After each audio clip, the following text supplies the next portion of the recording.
This is actually my first time doing stand-up comedy. Yeah.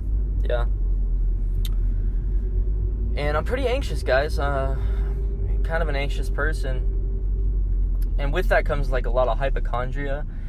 If you don't know what hypochondria is, it's when, you get a headache, for example, and your brain tells you that you've got brain cancer, But for me, it's a lot worse. For me, I get a stomach ache, and I've been poisoned, Like, someone is out to get me.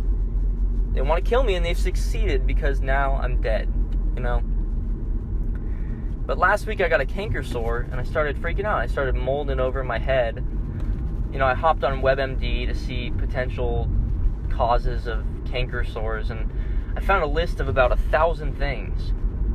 And I start scrolling through this list, and I get to the letter C because it's in alphabetical order.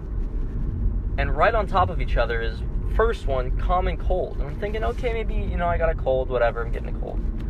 Right below it was chlamydia. And boy, you best believe I was freaking the fuck out. There was a hamster wheel going off in my head. I'm freaking out. I start calling my friends. I call my ex-girlfriend to tell her I missed her.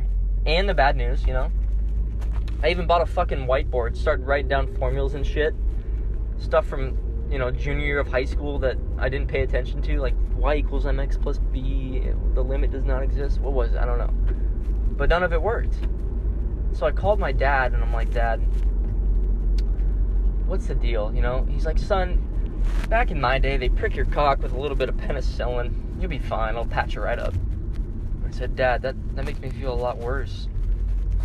And he goes, no, son, you'll be fine. How do you think I met your mom? And I just hung up the phone because didn't know what else to say. And I finally mustered up the courage to go to the doctors and get it checked out. Started filling out some questionnaires, took a couple tests, stuff like that. And the doctor came back and he goes, Matt, have you ever had sex? And I go, yeah. And he goes, okay, because on the questionnaire, you said other when we asked if you were sexually active. And I said, so what are you telling me here, Doc? And he goes, well, Matt, under that, you wrote in, does small hole and toy teddy bear count? And I said, Doc, why are you asking me the questions? I just want to know if I have chlamydia. And he goes, Matt, you don't have chlamydia, okay? Get a girlfriend. And I said, okay, Doc, I'm just telling you, you never know what's in these teddy bears these days. And he sent me home. Long story short, I didn't have chlamydia, but I'm thinking the canker sores was probably from the poison, Anyways, guys, I'm a huge sports fan. I love basketball. I love the Lakers.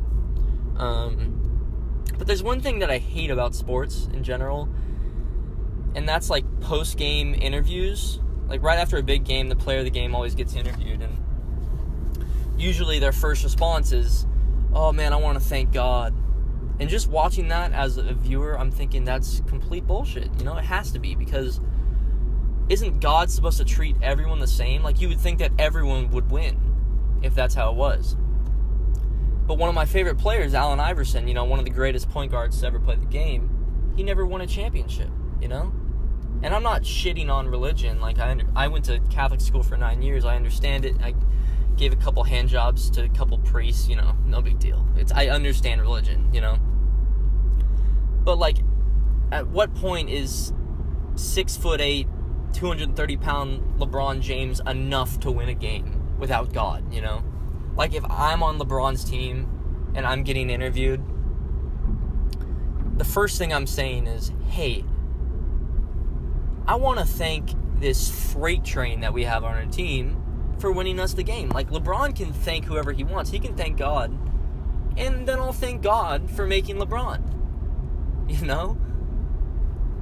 And it kind of takes away from, like what the work that they put in the off season, or just in general. Like, they say, oh, this is all God's grace. Like, this is what God has given me.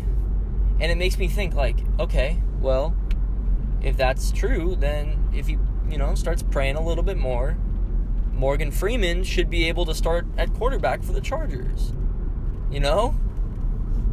And let's not just, like, I'm almost done here, but let's just not forget that Ray Lewis killed somebody. You know what I mean? Like, he won 2 Super Bowls. How does that slip past God's desk? Like, yeah, you can kill someone